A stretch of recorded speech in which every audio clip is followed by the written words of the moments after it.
হামাসের রকেট হামলার ১ বছর আজ। এর একদিন আগে রোববার ইসরায়েলে ফের রকেট হামলা চালানো হলো গাজা উপত্যকা থেকে।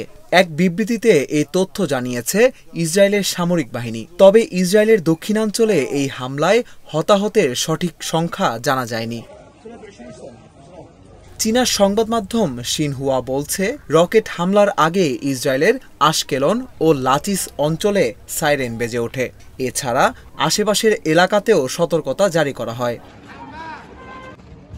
ইসরায়েলের সামরিক বাহিনীর বিবৃতিতে বলা হয়, ৩টি রকেট দিয়ে হামলা চালানো হয়েছে। এগুলো গাজা উপত্যকার উত্তরাঞ্চল থেকে এসেছে। এর মধ্যে একটি রকেটকে প্রতিহত করা গেছে, আর বাকি দুটো খালি জায়গায় পড়েছে। এতে কেউ হতাহত হয়নি।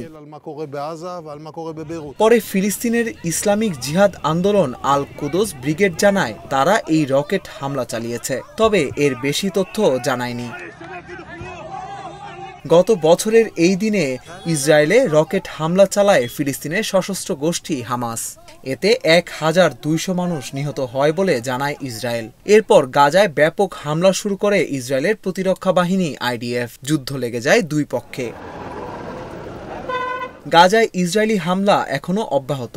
মাঝে কিছুদিন যুদ্ধবিরতি থাকলেও অবস্থার তেমন পরিবর্তন হয়নি। গাজার স্বাস্থ্য বিভাগ বলছে, ইসরায়েলি হামলায় গাজায় এ পর্যন্ত ৪২,০০০-এর বেশি মানুষ নিহত হয়েছে। এদের বেশিরভাগই নারী ও শিশু।